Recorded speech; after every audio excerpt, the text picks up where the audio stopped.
Hey everybody, welcome to Wager Talk for the weekend of March 3rd and 4th. Scott Spreitzer here with the man under the hat, Dave Cokin, also Marco D'Angelo in studio, co-founder of WagerTalk.com. All of our work found at WagerTalk.com. And welcome listeners to our ever-growing list on iHeart.com. And by the way, big show coming up, but you can listen to this show every single Thursday night right through the weekend simply when you subscribe to one of the following. I'm going to throw a few out there because the list has been growing and we're pretty happy with this. iHeartRADIO is the latest. We're also on iTunes, Google Play, SoundCloud, Spreaker, Stitcher, TuneIn, Pod Directory, Podcast Blaster, Blueberry, Acast. Thank you, John, to Detroit, for helping out with all of the above. As we say, a big show is ahead, and we're going to cover UFC 222 with Lou of @GambLou fame. Take a look at the stretch drive in the NHL with Lawrence Prezman, also known as the Prez. That's coming up later in the show.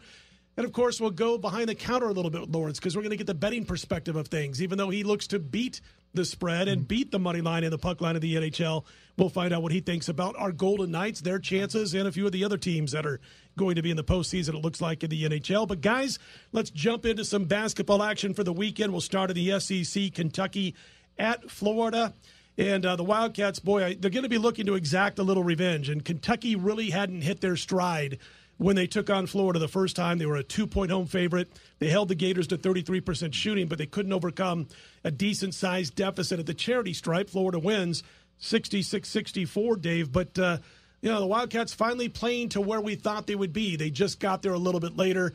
Had them on Wednesday night as a big 5% play at Wager Talk, and they came through in flying colors. And I had the Gators in their victory at who did Alabama. they beat? Oh, Alabama. Nice call. That was a 4% play. I think more of a buy sign on Kentucky right now. And this game, whether I play this or not, will hinge on what the line is in the game. I think the odds makers are going to adjust to what most of us are seeing on Kentucky, which is a team that is, maturing at the right time.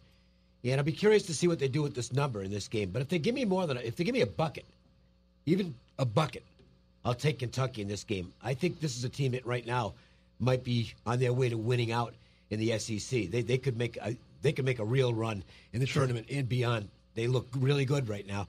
I like Florida, and they've emerged from their slump. They had a losing streak, got an important win, and then followed it up with an excellent performance at Alabama. That was a really easy victory for the Gators. They were in command from start to finish in that game.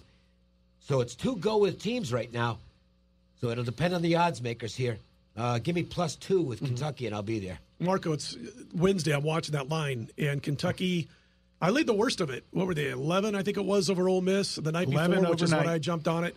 And I, generally speaking, 85% of the time, we're on the right side of the line move, so we get out in front of the line move and get the better of the line. We didn't there. It dropped all the way down to as low as 8.5, I saw in some spots. I was talking to Matt Holt on Wednesday. We were shooting videos, which are up at Wager Talk right now, and we were talking before we started shooting videos, and I said to him, I go, boy, I like Kentucky a lot tonight. It's a top play for me. And I go, what's going on? And he goes, I don't know what to say. He goes, there's no injuries. And I go, yeah, I couldn't find any injuries with Kentucky. And he goes, but we're just getting a good chunk of money coming in on the Rebels. And I thought, well, I'm not going to worry about it too much because those big line moves have not been doing all that well this year. And I even had a client who texted me and said, what's going on with this Kentucky line? Do we still like him? And I go, well, if you didn't get him at 11, I like him even more now at 8.5. And they came through and they won. But your thoughts on this particular game? Do they get the revenge, or does Florida pick up yet another important victory? Well, I'm hoping I'm not a day short because I liked Kentucky overnight. I didn't pull the trigger. I was waiting until in the morning. And when I saw that line move, it kind of spooked me because for so long, when you have, and there was like over 70% of the bets were on Kentucky because, Dave, when you and I did the show, we asked Matt the same question because it just made no sense at all with all of the tickets coming in on Kentucky, yet this money, the big money, was coming in on Mississippi and the line was dropping. And for so long, that has been good. I don't know if it's, but you're absolutely right. It has not been good this year, but it has been so good for so long. So I ended up leaving the game on the table. And, of course, first score I see, Kentucky's, up by 10 or whatever. I don't know. Pillar to post winner. You hate to, when you leave them on the table like that. You know what I was happy about, by the way, in that game? That it was only 8 at halftime. It was 50-42, I think was the score, 40-32, Kentucky. I didn't want to see 52-28 and then they don't come out and just lollygag through the second half. So as an 8-point game coming out of the break, I was like, I like that because they're going to have to play a little bit. And they've been playing for the last 4 or 5 games. And Dave, like we talked about it on the show yesterday, every year this is what you see with Kentucky because they're always reloading the entire team because they've got nothing but one and done. Sure. But normally we see this run the beginning of February, not the end of February. It's a little later coming this year, but it's finally come. I can't step in front of them. And I know Florida had an easy win at Alabama. I watched that game. I believe that was Tuesday night. Yep. Alabama has been very inconsistent down the stretch. They're a good team, but they've had some bad games down the stretch. Avery Johnson has no clue what he's doing with substitution rotation. I'm sorry. You've been talking about that since day one, too, all over that, yeah. And, so I'm putting more stock in the Kentucky run than the Florida late season surge and give it the revenge factor, the losing on their home floor. I'll take Kentucky here. I'm not going to worry about the line moves on Saturday. I'm going to cover that up, not look at that. I told, it's funny. I told somebody we were talking, and in fact, it was another handicapper better also saying the same thing. He liked Kentucky overnight also. We're talking yesterday afternoon, 2 or 3 o'clock Pacific time, and he goes, have you found anything? I go, no, man, I'm just not going to let it bother me. And I go, because those moves, again, have not been working this year or have not been winning at the rate they did last year. And I go, there's just no reason for this move. And I go, I just wonder if somebody walked into a book somewhere, plucked down $500K, and then every other book decided to follow the leader and lower that line down to 8.5 or 9. And that's what they do a lot. And then you get the steam chasers involved. Absolutely. Yep. This is why I don't put. Look, I get asked this about once a week. Somebody will ask me on Twitter, well, what do you think of RLM, reverse line movement? Sure. And I have to tell you, I used to put a lot of stock into it because, there was something to it. But the volume's gotten so large in basketball now on the college side and in other sports as well. I don't. This is my opinion. I could be wrong. Maybe some sharp guys out there are going to crush me on it. But I don't care. I don't put any stock into it at all now. It hasn't exactly been money in the bank in the NFL the last couple of years, has it? Right. Holy cow. Well, I'll tell you got what, on the opposite side of most of them, you did better. And talking about books, move lines just to make sure, they're following up and keeping up with the game, whatever, and you have to. But, sometimes there's too much put into that, not from Vegas, so to speak, but from people outside the country. And I'm talking about the media, the mass media, who doesn't really understand sports betting. And I'll give you a little bit of an example of how things work around the books. And this, I'm not going to say the bookmaker's name. He's a big bookmaker here in town. I'm not going to say his name. But we're having lunch one time a few years ago. There was me and him and a couple of other people. And he's talking about other books just following whatever another book does. Not all of them do it, but it does happen. And he said he was talking about a particular game. And he goes, and I moved the number on the Don Best screen. It goes out and everywhere else. He goes, let's say, I'm just going to make up a number, but let's say he moved it from 4.5 to 4, just something like that in a football game. And he said, I just wanted to show somebody that was working behind the counter with me, watch what happens. Because I move it 4.5 to 4. Nobody's talked about any money coming in. Bling, bling, bling, bling, bling, bling. Here goes all the books dropping their number. And he said, and then as soon as they dropped their number, he moved it right back up. 5 minutes later, bling, bling, bling, bling. They all go right back up. That's why. So we'll get into a little bit tangent here. That's why, and I'm not knocking them because they're doing it. They're providing a service, and I suppose it has some value for those that are interested in it. But it's going to be a little bit of a knock on services or whatever that provide betting percentages on tickets. Well, you need to post how many books that's based on. Exactly. Which ones? Which books it's based on, because I can tell you, we've had examples on this show on our the Las Vegas Sports Line where it's like, well, with book X is they've got like 60% of the tickets on one side, 40 on the other, and then another book's got 65 on the other side. Right. And this is why, when you see these things online, it says 73% of the tickets are on Team Y. Well, is that at one book, or is that a consensus of several books? Well, also, to me, you need the consensus of several books. And when you get under the radar games, there's a couple of sites out there that'll say, like, you can start looking on maybe a Thursday night for an Ivy League game on a Friday, Cornell versus Dartmouth, and it'll be at the top of their list as getting them 85% of the actions on Cornell.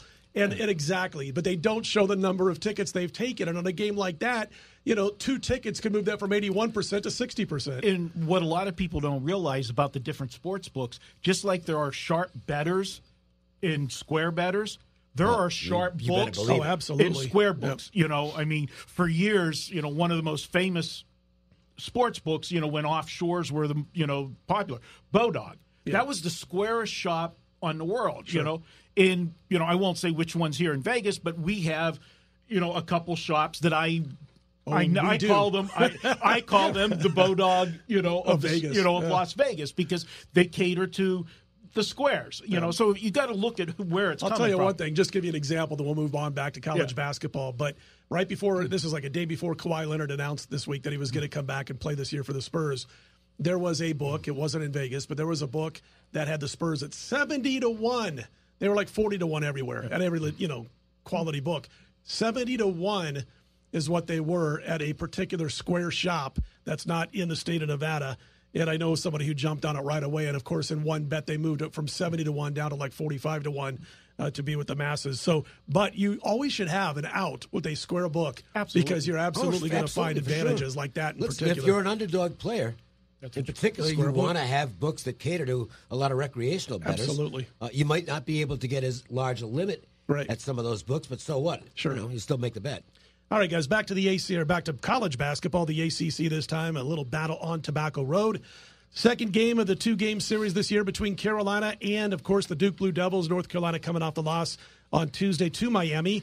They're looking for the season sweep of Duke. And meanwhile, the Blue Devils, they're off a weird loss to Virginia Tech. I'm saying weird not because they lost the game, but because of the way they lost. They're winning that game 60-51 with about 4 minutes to go. Duke scored a field goal and a free throw. That's it, 3 points over the final 3.5 or 4 minutes of that game. They lose the game by a point.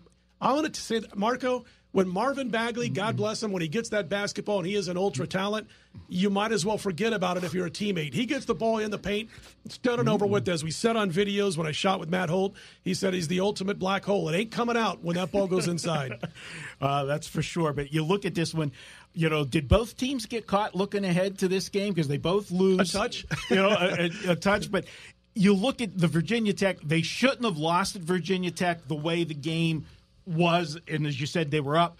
But it doesn't surprise me that they lost. Virginia Tech can be a real, a pain in the ass, because they'll slow the game down, get you into their game, and try to make it a dogfight. And let's face it, most of the teams in the ACC, in a team like Duke, a team like North Carolina, they're not physical teams. They want to play offensive talent. They want to play finesse basketball. They want to go up and down the floor. They don't want to get into that half-court game and bang it around with you. So I'm not shocked that they didn't cover there. However, if you're winning 60-51 with Duke laying up 2 buckets or less, you're not supposed to lose. They're not supposed to lose. Now, the other one, North Carolina against Miami, they lose on a buzzer beater. But let's face it, they gave up a ton of points in that game. And North Carolina, once again, didn't play any defense. They went up and down the floor. And I'm going to take that up and down the floor, and I'm going to carry that over to this game. I think Duke, after playing Virginia Tech, when they see the North Carolina defense, they're going to be mighty happy to be facing a defense like that. And let's face it, this game means absolutely nothing. How many times do you have Duke and North Carolina play the final game of the regular season and not one of them has a reason to play? Virginia has everything all locked up for the ACC. So what I'm looking for in a meaningless game at the end of the season with the tournament to come, these two are going to play, backyard pickup game. First team to 98. Up and down the floor. I don't think they can put an over-under high enough on this game. And the first game went under the total, so we'll get a little bit of a break from the first game. And the fact that Duke had such a low-scoring game coming into this one, I think we get a sweet number. And that one, real quickly, let me throw in on his total there, on being a high-scoring game. Here's what they score 160 points in the first meeting. Yes. Did you know that North Carolina only made 2 of their final 18 shots, and Duke only scored 27 points in the final 17 minutes? And that was back when the game mattered. They still scored 160. North Carolina also been practicing with a 15-second clock. Seriously. they want to go as up-tempo as they can. That's nothing new for them, is it? I mean, a short clock? Yeah, I think Duke is going to cooperate. This is going to be a fun game. I mean, it's know, obviously there'll be a lot on the line in terms of the rivalry. Right. If not the standings and the seeding, that stuff I don't think matters too much. But it's the best rivalry in college basketball, and I think they're both going to just go all out. And it's going to be highly entertaining, and I agree. I think this is going to be a very high-scoring game. All right, guys, so last Thursday we were talking about what that game meant on Saturday for the Texas Tech Red Raiders, a chance to dethrone the Kansas Jayhawks. Kansas came out playing great basketball, ended up winning the game a little closer at the end than what it was a little bit earlier in the game. But, listen, they blow that chance. I mean, the biggest chance they've had ever to win the Big 12. And I thought they're going to be flat against West Virginia next time out, and I made a big play on West Virginia. It was a best bet at WagerTalk, and West Virginia came through, and Tech looked a bit flat for that one. Now they're back home against a TCU team that has won 4 straight, Dave. But a road win at Tech would certainly impress the selection committee. Tech's kind of going the other way of late. Yeah, and again, I don't know how much it means. They're going to be in the NCAA tournament. They don't have any worries about that, and I think at this point their goal is probably going to be the conference tournament, which they'd probably like to win. So, the first impulse is to take a look at TCU in that situation. But game's in Lubbock. Yep. And it's a good home crowd down there. And I think also Chris Beard kind of impresses me as the type who wants to have something positive going for his team. I don't think he wants to be on a losing streak going into the conference tournament. So I think he wants a sharp performance out of his team. This is, I've had opinions of the first 2 games. This is one where right now, and I might later on because I've still got to study the game more. But right now, it's a game where I'll probably just be sitting back and like maybe the coaches involved, waiting for the conference tournament to begin. I think I'm going to be on Tech on this one because you mentioned, Chris Beard is going to do everything he can. Doesn't mean he automatically wins, but he doesn't want to go in on what would be a 5-game straight up. Not that he cares about the spread, from what we know, but a 5-game straight up an ATS losing streak if he loses this one. And, boy, I think this team comes back focused. I had him last week against Kansas. I lost. I had him against West Virginia, and I won. Unfortunately, they were a little bit bigger play against West Virginia than they were against Kansas. But, Marco, how are you seeing this game? I think if you're going to play the game, you jump on Tech here. I see what you guys are saying, but, I said if they lost that Kansas game, I wasn't playing them until they got to the conference tournament because I just think that and I was with you. I was on Tech against Kansas. It was the biggest game playing at home. I thought they had that chance to derail Kansas for the first time in 14 years, but they didn't. And I just think it definitely is a hangover effect. But I like the way TCU's playing right now. TCU doesn't play great defense, which is very uncharacteristic of a Jamie Dixon coached basketball team. But all of a sudden, Jamie Dixon's become an offensive wizard with this this TCU team. He never did that at Pitt. If we ever had some offense at Pitt, they might have been able to get past the Sweet 16 round, which we couldn't do. But I'm going to take the points here. Tech can win this and not cover. You're going to be laying a price with Tech here. I think TCU's still a live dog until Tech shows me that they can win.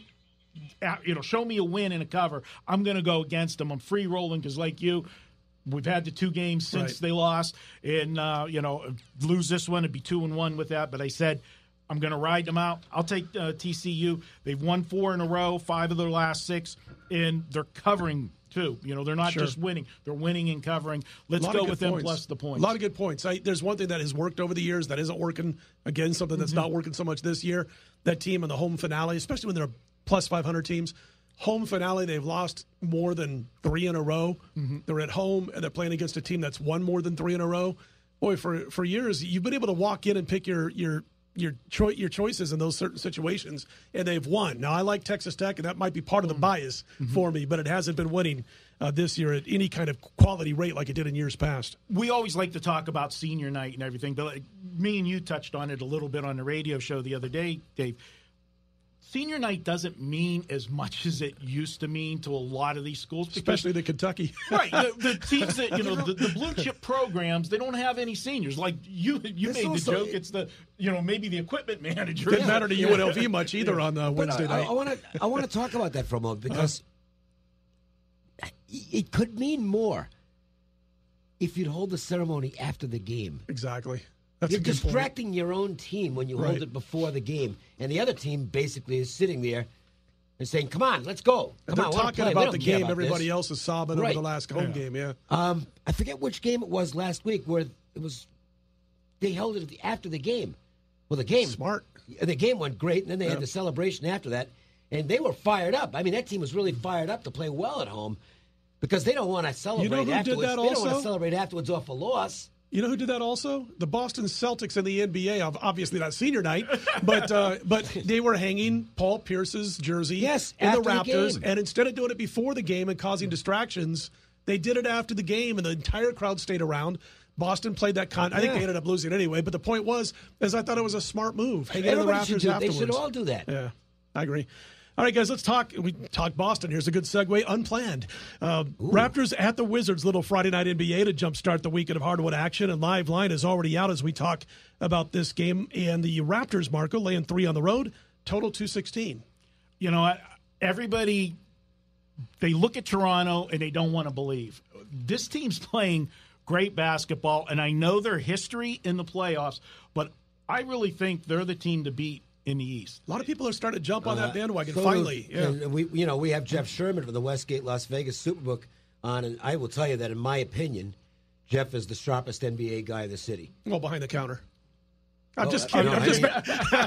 He really knows that league. Okay, and he believes that Toronto is legitimately the number 1 seed in the East.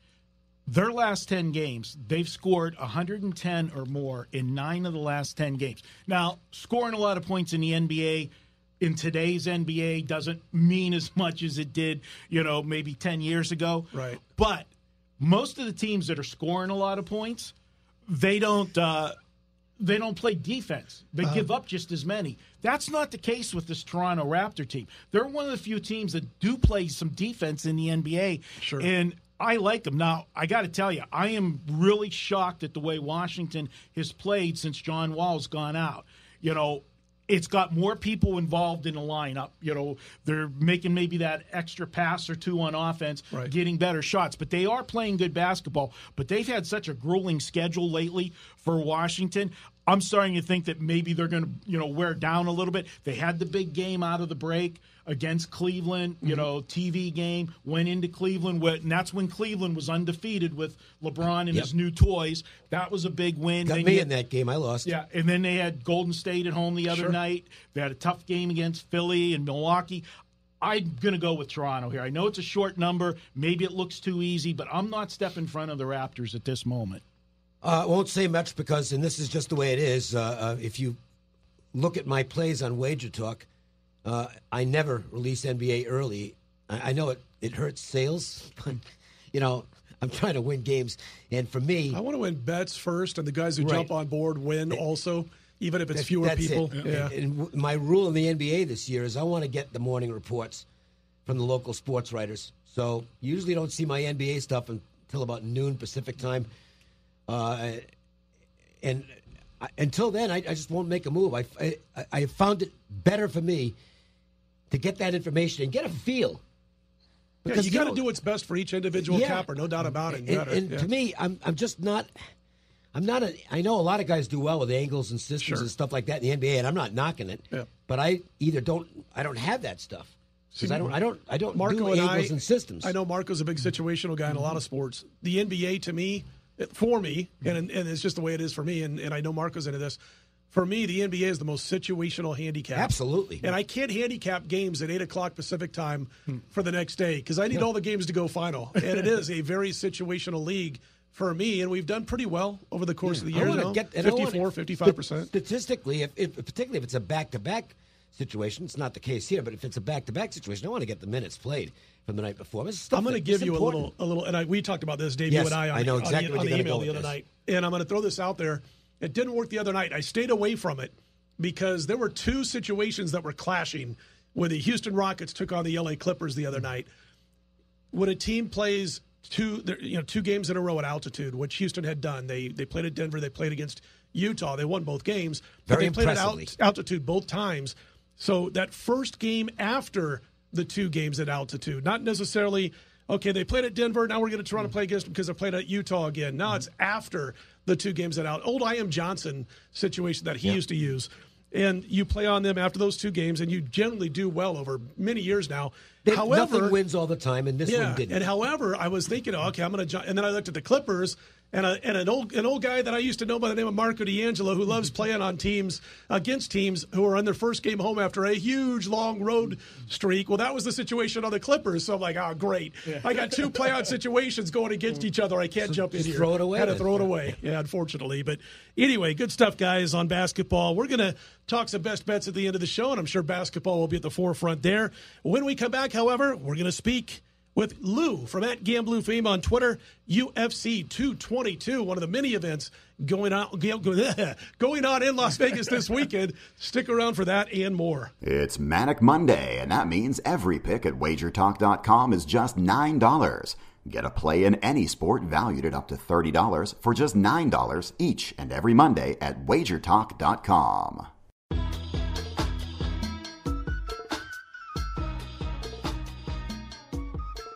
Welcome back to Wager Talk. NHL with the Prez coming up in a little bit. Also, best bets still to come from all the guys. But right now, it's all about UFC 222. What a busy weekend in Las Vegas. I think everybody's here. Even the Rugby Sevens are here this weekend. But we're going to talk Octagon action, UFC 222. We welcome back Lou of @GambLou fame on Twitter. Man, nice work, dude. You swept the board. A perfect 3-0. Well, thank you, Scott. I appreciate that.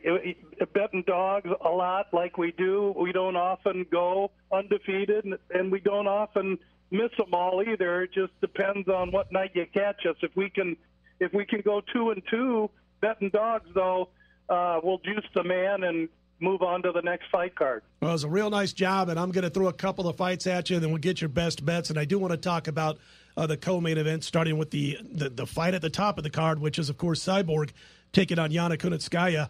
And the Russian normally fights, as you know, Lou, in the bantamweight division, Kunitskaya, and the price doesn't say so because they're saying there's no chance that she wins this game at all or wins this fight at all. And the price has reflected that by being as high as minus 2,000 on Cyborg in this particular fight. And if it goes up in that minus 1,800 to minus 2,000 area, you're talking about the biggest priced main event in a UFC card ever. Is there any chance at all that the Russian is going to be able to somehow get to Cyborg, land a lucky shot or whatever it takes, and leave the octagon victorious? Well, this is a fight, and while it's unlikely, Kunitskaya is taking the fight on a short 4-week notice, besides being given away size to Cyborg. But that said, Cyborg went a tough 5 rounds in December with Holly Holm, and she's turning around 8 weeks later to fight a gal who's been training at the same gym that Holly Holm trained at. And Jackson Winklejohn is competent enough on their own, let alone to have seen Cyborg and now try and teach this Russian what to do. The Russian is a Muay Thai kickboxing type of a fighter, and Cyborg applies pressure. If Cyborg rushes in carelessly and this girl kicks her, yes, she can win the fight. Sure. And the only way to bet it is, and I'm tracking, unfortunately I'm not in Vegas, gents, so I track offshore lines. This line opened Cyborg 1,300. Now it's up to 17, 18, whatever it is. And that's all parlay players just thinking it's an easy one, and it probably is. The only way to play this is to put a little recreational bet on the Russian, know you're going to lose your money, and try and make money somewhere else on this card. Well, the other main event, Lou, you're probably in agreement here, but this has a potential to be the fight of the night. And I'm talking about, of course, Frankie Edgar taking on Brian Ortega. It was originally supposed to be Edgar against Max Holloway, and, of course, Holloway out due to injury. It's funny because a lot of times you'll hear a guy who takes a fight on short notice, this being Ortega in this one, relative short notice, and you give him credit, you give him kudos for taking that fight on short notice. But I think you can say the same thing about Frankie Edgar, who is scheduled to be here anyway, because he's not taking on any chump in this one. I can't believe the line's up to a $160, $165. When you look at the submission ability out of Brian Ortega, you got a legitimate shot with this underdog, don't we? Yeah, I do think so. I mean, we got to understand, Frankie Edgar's 36 and been really working hard, and he's earned his shot at the title. He got his shot at the title in the fall. However, he broke his right orbital bone in November, and he had to postpone the first fight he had with Max Holloway. Now flash forward to Saturday night where he's supposed to fight Holloway. Now Holloway has rolled an ankle. So these are delays for a 36-year-old Frankie that, in my opinion, is one of the best fighters in UFC history. But at 36, he doesn't have 6-8 months to be giving away like this. And so now, instead of fighting for the title, he's fighting in an elimination bout against a dangerous man that can hold his own with Frankie on the ground. And we can't say that about too many fighters. And I absolutely believe because of Ortega's size, he can more than hold his way on the feet. I handicap this a dead pick fight. This is going to be a close fight. So whichever man's getting the plus 150, I take. It happens that it's Ortega. Sign me up. I remember watching that Ortega Cub Swanson fight, Lou, and my gosh, was that a submission, chokehold, or what? And I was sitting on my couch, and I almost passed out. It was that good of a chokehold. I mean, that was some nasty stuff. I'm glad you bring that up because Ortega, if you look at that fight, Ortega is listed at 5'8". He was fighting Cub Swanson, who's also listed at 5'8", and Ortega towered over Cub Swanson.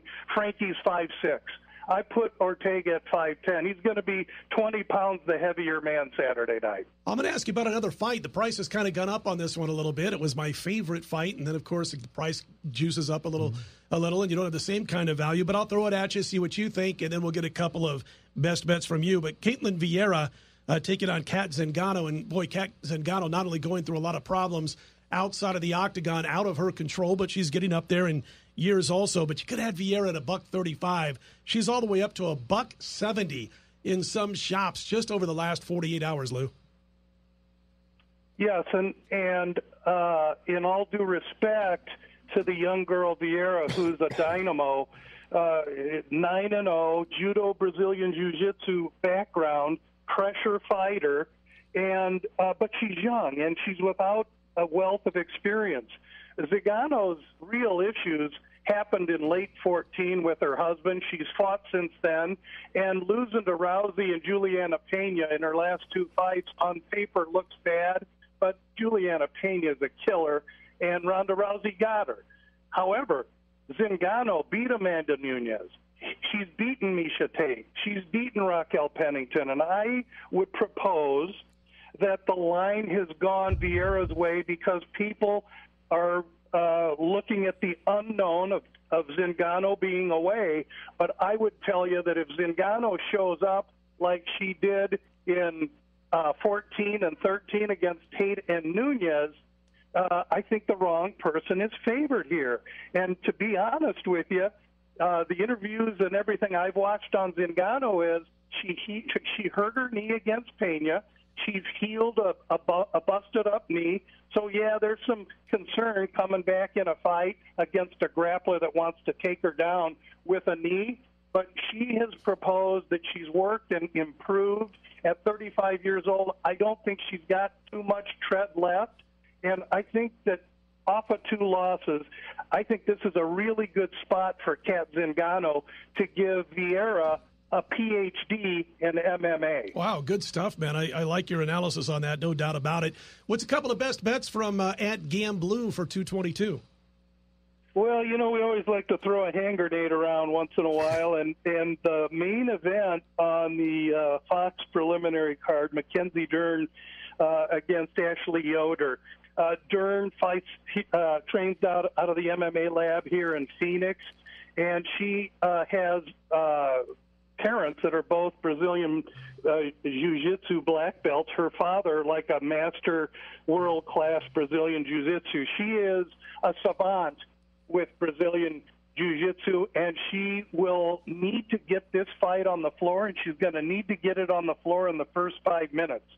Because if she doesn't, she's very short, she doesn't have length, and she's somewhat one-dimensional in her approach. This girl Yoder has been in the professional mixed martial arts game for 10 years and has 3 fights in the UFC. 2 of them happen to be losses, but a loss to Angela Hill, who fought last week, is really nothing to hang your head about. At plus 350, Yoder is absolutely worth a look. If the bell to round 2 rings in this fight, Yoder's going to win this fight, in my opinion. And I'm already taking a little chunk out of her as a big, huge dog prize. Good stuff. You got one more for us before we let you get away? Yeah, I would really look hard at John Dodson and Pedro Munoz. These guys were scheduled to fight a few weeks ago in Brazil. Munoz, the Brazilian, missed weight for a 135-pound fight, rolls in at 141. Dodson says he's going to play ball with him, and he'll fight him anyway, as long as Munoz won't go above 145. Munoz says he couldn't do that. There's no bath salts and this and that and the other thing. Munoz basically tried to cheat in that fight. Now, I don't mind saying it. I'll put my name on it. And so now, instead of fighting Dodson in Brazil, now he gets to come to Las Vegas, where it's closer and more comfortable for John Dodson. And Dodson's had a couple of really bad split decision losses that arguably he won.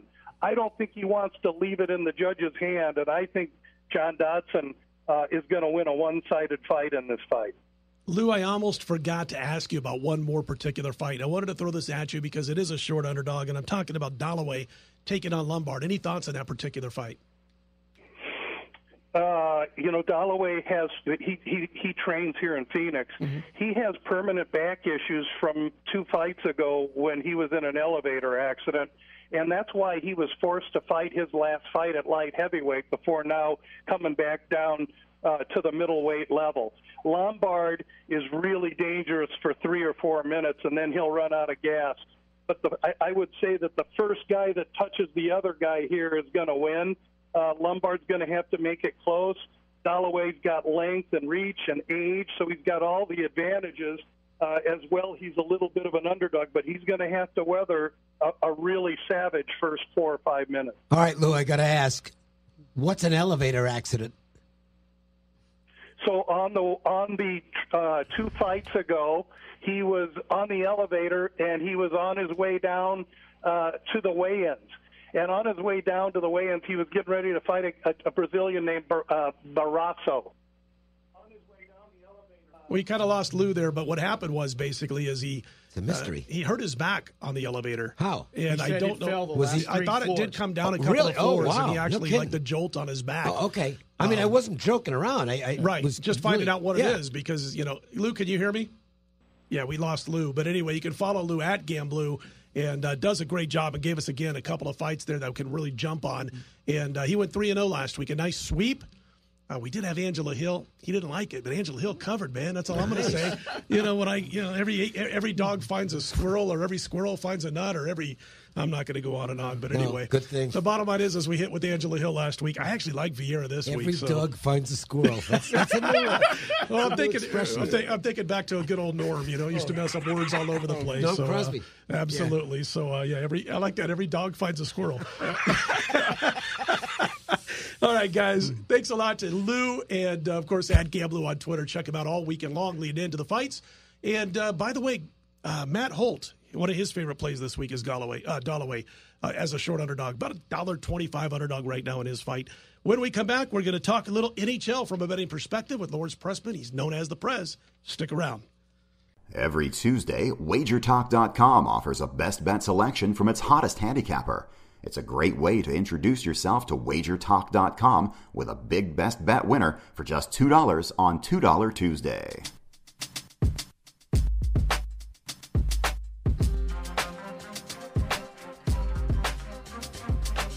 Welcome back to Wager Talk weekend of March 3rd and 4th. Scott, Dave, Marco in studio. Best bets still to come from all three of us. But right now, we head a little northeast to Toronto. And for all things NHL with Lawrence Prezman, you know him as the Prez. And I'll tell you what, I don't know if he cooks a mean dinner, but he sure picks up the tab on one. How you doing, man? Good to have you on. Oh, I'm wonderful, Scott. Good to be with my boys at Wager Talk. My partner, Marco, who I saw a few days ago at the poker table, couldn't tell the difference between a set and trips. That's Marco from what I've heard. Is that true, Marco? You going to take that? Which one of the two people cashed that tournament? Oh, bottom line. Yeah, Marco cashed that tournament, but Scott, I had a nap. You had a nap? An AP? Yeah. I got out of the tournament nice and early and had a nap. I felt I was winning. I'd rather walk away with the money.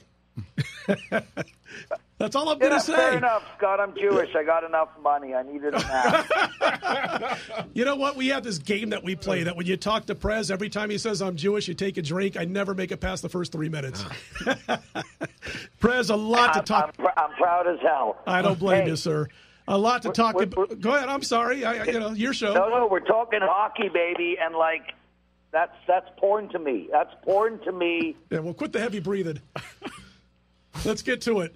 A lot to talk about on the ice, and I want to start with the amazing story that is this expansion team out here in the desert. Hockey's come to the desert, and they are the Vegas Golden Knights, of course, and they're just catching on all over the country, at least in the U.S., Prez. And, they've been all season long, they've been in that mix for, the President's Trophy eventually for the team with the most points at the end of the season, right there with the Tampa Bay Lightning, of course, and now you've got Toronto in the mix for a while now, Boston, Nashville, Winnipeg. You can mention any of those teams. But of these top 5 or 6 teams that I just mentioned, where do you power rank the Golden Knights with those other 5 teams? Below all of them, Scott. Listen, I love the story. And I was just in Vegas 2 days ago when they were playing the Kings, lost their back-to-back both games. And I saw Vegas Knights jerseys all over the place. The game was on when Marco was learning how to play poker with me, and everyone was watching it and cheering. The dealers were into it, and I love it. As a Toronto person, a Canadian, and a hockey fanatic, I'm so happy with how the Vegas Knights have been received. But their run for this season is done.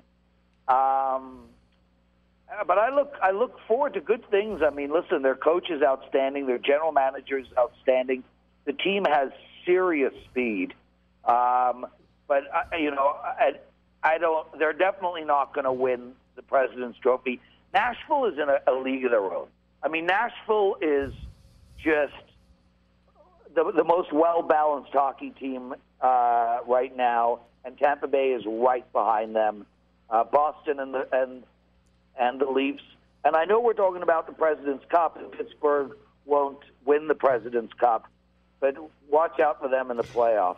Well, I think the Vegas Knights are in the mix. Sure. I think they could maybe win the first round of the playoffs, but they're a bet against team moving forward, and I'll tell you why really briefly. Sure.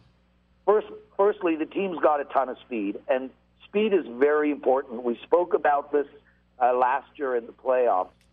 But as the games start to get closer and as the season winds down and as we move into the playoffs, speed will actually become less important. And naptitude, a really great word, you heard that will become more important. Toughness, strength, the ability to move players out of the crease, the ability to stand in front of the goalie. And that's where I think Vegas is going to fall short. And the other interesting thing is this Vegas team is full of players that haven't played the type of minutes that they're playing now. And they haven't played the amount of games, some of them, that they've played. And I think, honestly, I just think this team is going to run out of steam, and we saw it. We saw it when they hosted the Kings at home on a back-to-back in a game that they really and let me jump in right there, Prez. Let me jump in right there for a second. And I'm just going to bring up the fact that James Neal was out, Shea Theodore was out. They had like 4 guys out. Marc-Andre Fleury stops a couple of those shots where, let's just admit it, Max Legacy, he's basically a 4th-string goalie. And he got the start the other night. Because right now, Oscar Dansk is probably the next guy in line to eventually take over for Marc-Andre Fleury. They don't want him sitting on the bench here. Exactly. So you got a 4th-string goalie, and I was at the game. He gave up a couple of goals that wouldn't have gone in all likelihood if it was Subban or Fleury in net. They missed a lot of parts that particular night, and they're also getting used to 2 new players. How many goals did they score? And James Neal is not their primo goal scorer. Kings won 4-1. I don't want to have. I don't. But here's what I was going to ask you. But teams are always injured. Yeah, and teams are always sitting guys. I get that, but here's the other question that I was going to ask you. And you might have kind of answered my question without me even asking you, but I'm going to throw this at you anyway. Listen, I like the Tatar trade. I like getting Tatar. I think he makes Cody Eakin an actual threat when he's on the ice. I think he's better for him, for his line. But you just, like you said, speed doesn't mean as much in the postseason as it does, let's say, in December and January.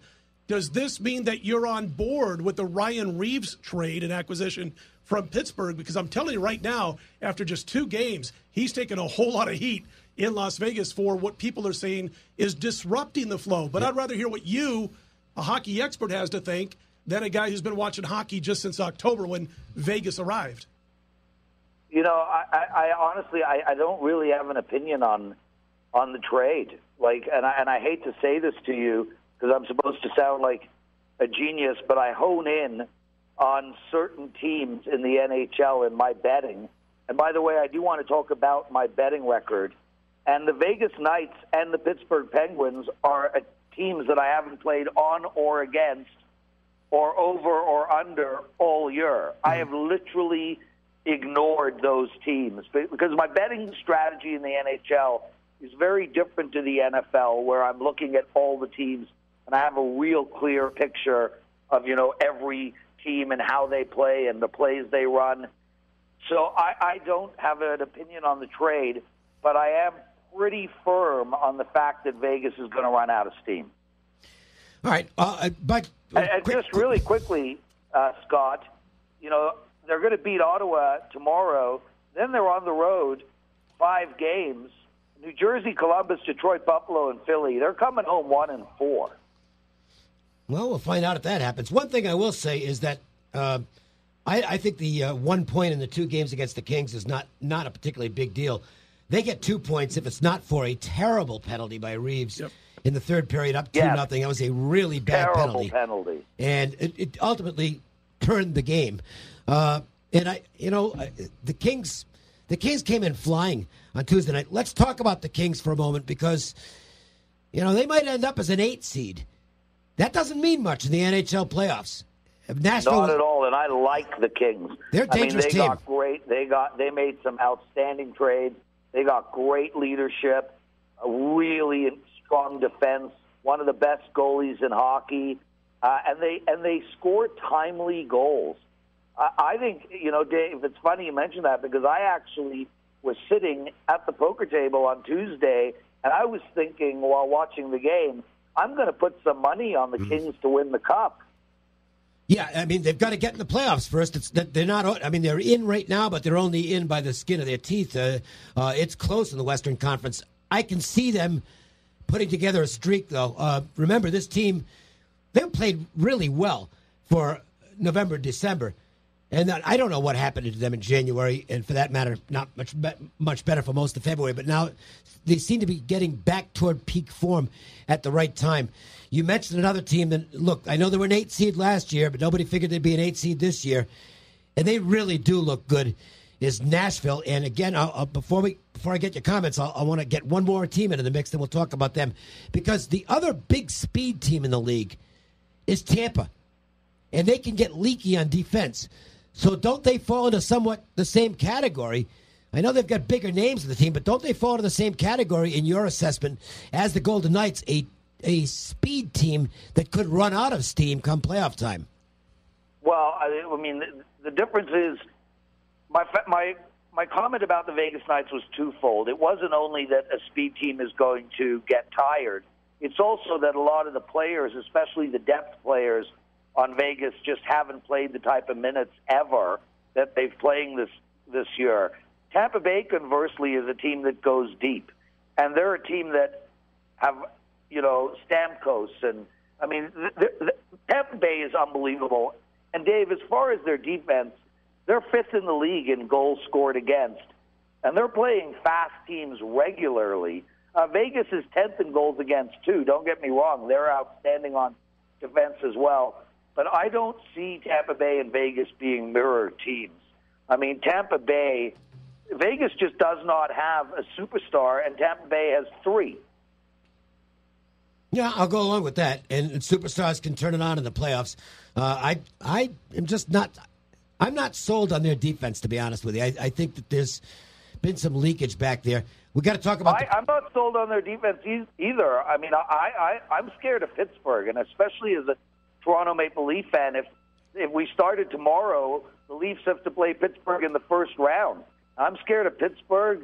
I'm scared of I'm scared of Tampa Bay. But I think Pittsburgh is still the team to beat. You know who I think ran the best game plan at Vegas recently? And this is a team we're not even talking about. The Anaheim Ducks.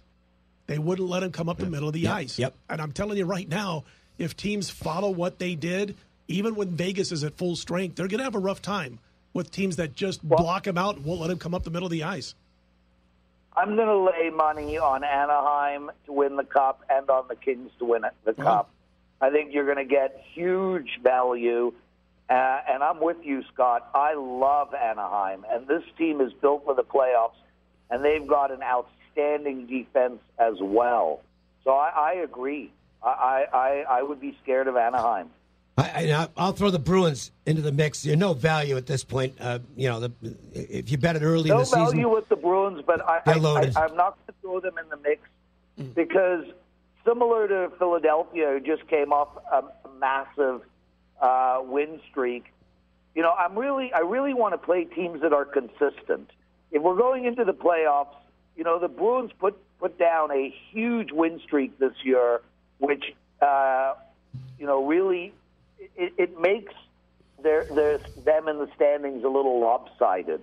Whereas if you look at a team like the Toronto Maple Leafs, if you look at a team like Tampa Bay, if you look at a team like the Jets and Nashville, these are very consistent teams. Win two, lose one. Win two, lose one.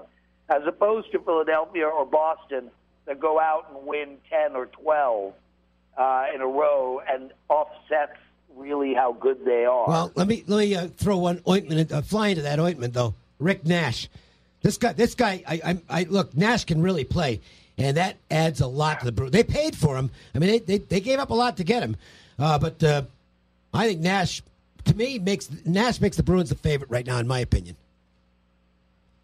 Well, then you overvalue Steve Nash. This guy's done nothing in the playoffs ever, and he's done very little this season. Let's see. Maybe he did very little on a team. Well, we'll debate this. He did very little on a team that sucks. I mean, the Rangers can't play a lick. He's with a good team now, and I know I'm from the area, so if you want to accuse me of being a little biased, okay. But I think the Bruins, with Tuukka Rask playing as well as he's been for most of the year, I think they're a real threat. Yeah, listen, Bergeron, Marchand, Nash, they got a good defense. I'm not buying into them as much as I am Nashville, but sure, I mean, the Bruins are a really good team. And for some strange reason, the schedule makers gave them very few games. So it'll be, as far as right now, I mean, they have 5 less games than the Toronto Maple Leafs.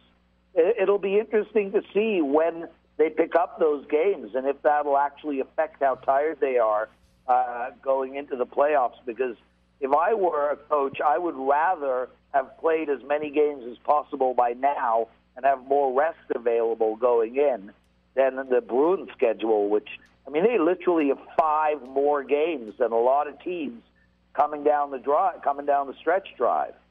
So, voice of the Prez. You can check him out on Twitter at Prez WagerTalk. And I heard you had a pretty nice February there, Prez. Yeah, so really quick, Scott, because I don't want to keep you guys.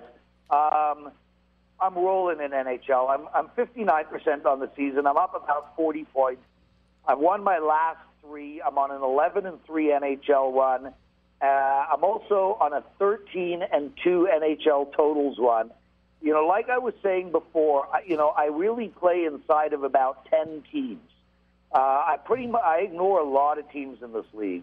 I mean, you very rarely do you see me play games on Vegas or Florida or Minnesota, New Jersey, the New York Rangers. I really pick 10, 12 teams, and I stick to them. And tomorrow night, I don't know when this is going to air, but on Friday night, I have a 5-star play at WagerTalk.com, and I'm happy to give it out for free on the podcast. And that is the New York Islanders minus 140 against Montreal. This line is absolutely baffling to me, and it's very similar to when Montreal went into Dallas about 10 days ago, and Dallas was minus 110 against Montreal. I'm utterly lost. the New York Islanders are playing for their playoff life.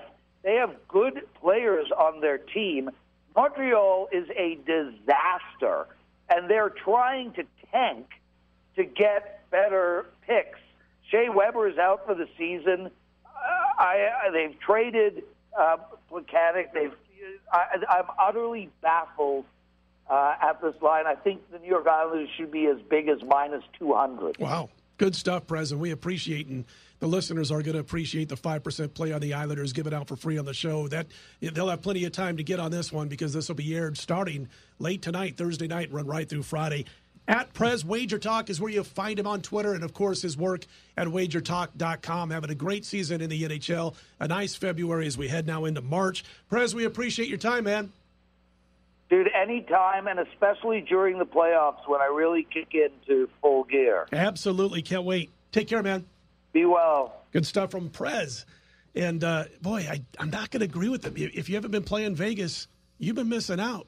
They've been making a lot of money for a lot of people. Yeah, the value is not there now. Of course not now, but all season long, up until about 3 weeks ago, a month ago, it was good value. And the most interesting thing I heard, and I think it was Jason Simbel who told us this last week, Dave, on a radio show, that 1 out of every $4 that have been taken at CGT Sportsbooks in the NHL this entire season has involved the Vegas Golden Knights. 1 out of every $4. When we come back, it'll be best bet time. You just got your first 5% play from Prez on the New York Islanders, minus the money line over the Montreal Canadiens on Friday night. 3 more to come. Stick around.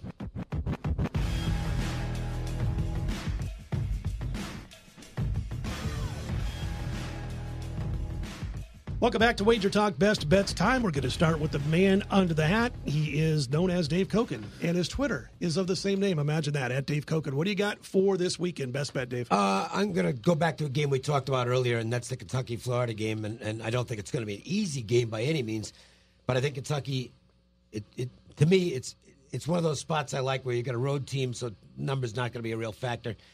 And going in against a team that they really want to beat at this point, and they're a hot team. Revenge factor for the Wildcats, that's enough to put me over the top with Kentucky. Buy sign already in on Kentucky. We'll see if it continues in this game. Good stuff. Kentucky from Dave, at Marco in Vegas, co-founder of WagerTalk.com, and the best bet from you. Also, what's going on in general at WagerTalk this weekend? Well, I took the week off from videos you and Matt Holt filled in. Some of the best we've ever done, I'm telling you. Yeah, that's what you said. That's what you said.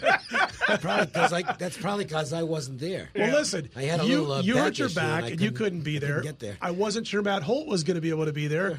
So it looked like me flying solo, and I told Marco those would have been by far the best ever, by far. I said, Marco, especially it wasn't. We hadn't started shooting yet. I hadn't gone across town yet to do this. He was smart enough, knowing that we needed videos, to not say anything and reply to that until after the videos were finished. No, I did reply. I said you could just do the videos with all the voices in your head. Well, you did say that, but I didn't know if they were well prepped, so that's why I didn't do it. Right. Well, and we won't mention how Dave hurt his back. That's going to be the Vegas story. No, I don't have a problem with it. Look, I was cleaning the litter box, to be honest with you. And I was bending over and standing, and I'm not, my back's a little bit dicey, and I'm not, if I bend and then stand up really quickly, I think I throw it out sometimes. So, and I think I did that here because, obviously if you're doing that particular function, you don't want to hang around bent over for a long time. So, it's not Roca, by the way, inside of those cat boxes. It's just almond Roca, just so you know. But Marco, didn't you have something to say about Dave? Where are you going to leave it? I'm just trying to get right. See, there's one of those voices again, Yeah. I'm the same one that said every dog gets a squirrel. Yeah. I'm going to go to the Big 12 for my best bet if we didn't lose everybody on the podcast already. We're going to look at Kansas at Oklahoma State. And, guys, this is one of those ones where we talk about situations. And this, to me, is the absolute perfect situation to go against Kansas. Now, I know a lot of people are going to throw, they got the revenge factor. They lost to Oklahoma State at home. They're not going to want to lose twice. They don't care because they clinched for the 14th time in a row the Big 12. And until just amazing. To just 10 days ago, it didn't look like Kansas was going to keep that streak alive. They went into Texas Tech last Saturday, got the win. It ended up being closer than the final score, a 2-point win, but they got that win. And then give them credit. They came back home. They needed one more win to officially clinch it. Sure. They got that on Monday. They won and didn't cover, just barely against Texas. Got the money with Texas there. Lucky to get it, but I'll take it. But now, what do they have to play for? They wait till the Big 12 tournament, and I don't even know if they care about the Big 12 tournament because they're going to be in the big dance. Why expend a lot of energy? But for the flip side, Oklahoma State, they've covered 3 in a row. They're coming off a win, bringing momentum home. It's senior day. I don't care, how good Kansas is or isn't. Kansas is always a big game on your schedule when you're talking to Big 12. Sure. And for it to be the final home game, I think you've got a very live home dog against a road favorite that, let's be honest, what do they have to play for? They're going to be a disinterested team. I think this is a great spot. It would not be surprised for me if they win this game outright, Oklahoma State, and they're going to be getting points. I'm going with Oklahoma State as my best bet. I got a best bet in just a second. Actually, 2 of them. But I got to tell you something, Marco. Marco and I live probably, maybe 10 blocks apart, I'm going to guess. And halfway between us, I'm driving home yesterday. This might be a point where everybody wants to tune out. But anyway, I'm driving home yesterday, got my daughter in the car, and we're driving through one of these neighborhoods that are like halfway between you and I. And there's a driveway there, and there's a woman on the other side of the car. There's a guy on his side of the car, and he's kind of at the back passenger door of his car. And he's been in it. I thought of it because of Cokin, bending over to pick up the cat box. But he's standing there, and I swear to God, this is a true story and 100% accurate. The guy's standing there, and he's doing something with the back seat, like picking up something off the back floor. He's got sweatpants on. The sweatpants on this guy are halfway down his thighs. He's got no underwear on. Oh, that's his nice. butt is up in the air. Oh, his ass is showing 100% of it. My daughter's in the car. I'm driving by and I'm thinking it is a damn good thing I left my darts at the bar because I would have thrown it. How do you stand at your car with your butt cheeks glaring in the air without saying I'm going to stop picking up the groceries on the floor and I'm actually going to pull my pants up? And my daughter just looks away and looks at me and I'm like, it's okay. It ain't your fault. Rednecks everywhere, man. And I just had to get that off my chest. Anyway, you made it sound like we don't live in a very nice neighborhood. That's the thing. In my neighborhood, just probably as in yours, we have CC&Rs. Yeah. And I think in the fine print it says cover your ass. It's CYA for a different reason. Guessed he was not a resident, evidently. Well, he wasn't in either one of our neighborhoods, but he was in the general neighborhood of our neighborhoods. And I'm telling you what, I was looking for the darts. I couldn't find them. Anyway, at Scott Wins is where you find me. The voices keep talking, Marco. We got a couple of best bets. I was going to give you Vieira in UFC this week. Caitlin Vieira over Kat Zingano.